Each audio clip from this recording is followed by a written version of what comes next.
Simple Tales presents The Clever Princess Who Solved Impossible Riddles. An Indian legend.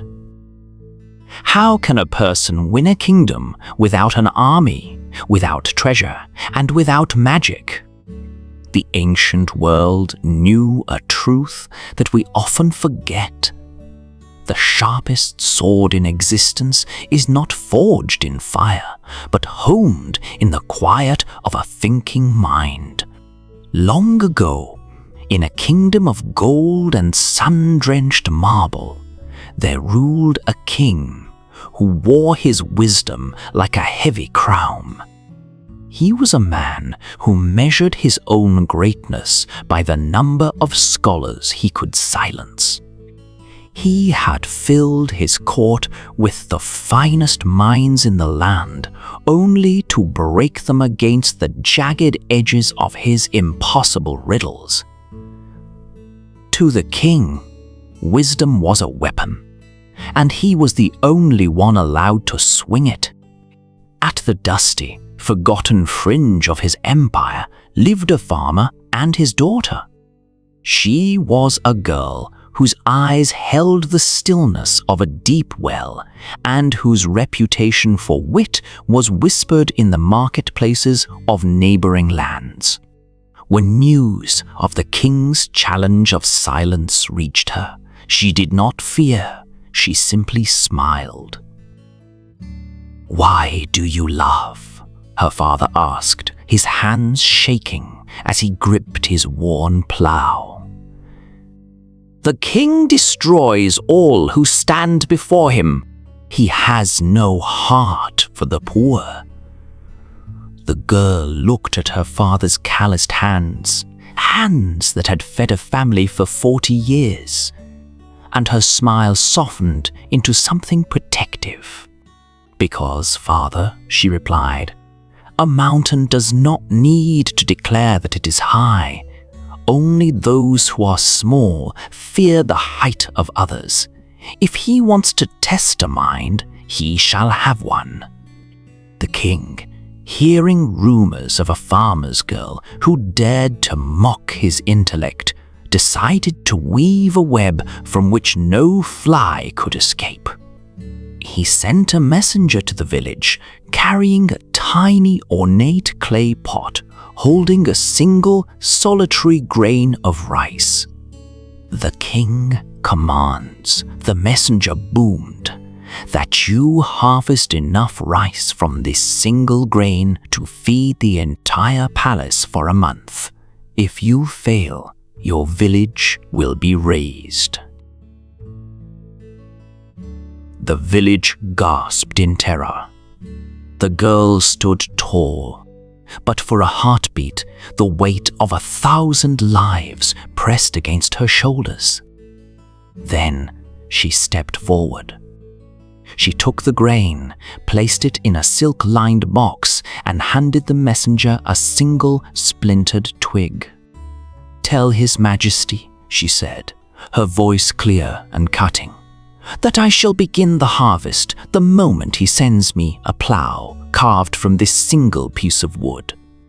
If the king's law deems one miracle reasonable, surely he can perform the other."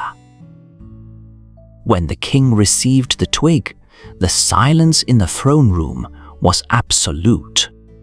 He looked at the wood, then at his advisors, and for the first time he felt the cold prickle of an equal.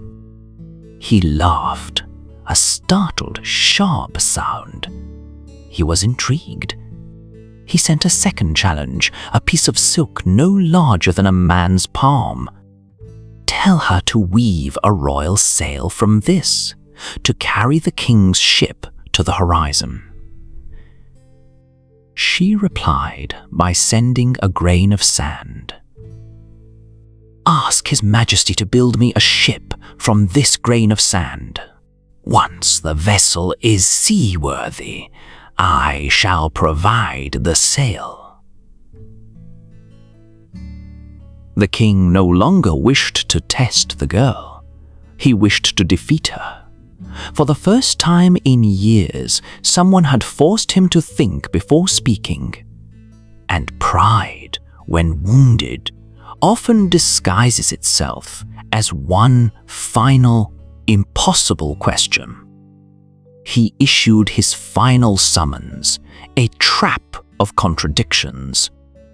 She must come to my palace, neither walking nor riding. She must arrive neither during the day nor during the night. She must be neither dressed nor naked, and she must bring neither a gift nor come empty-handed. As the last ribbon of sunlight vanished beyond the hills and the first stars hesitated to appear, the palace gates groaned open. The guards fell silent. There, dragged slowly across the dust by a patient, tethered goat, was a fishing net. Upon the net sat the farmer's daughter. She was not walking. She was not riding.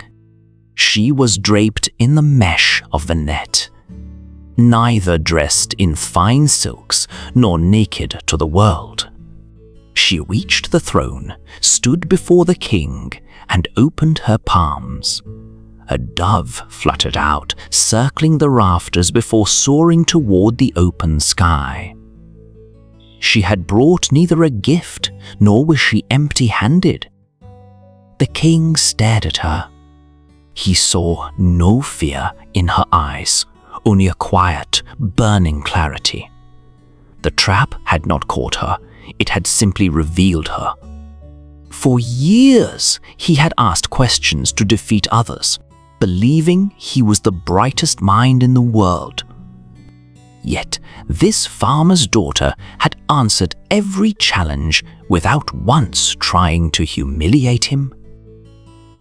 In that moment, he understood that wisdom seeks truth, while pride only seeks victory.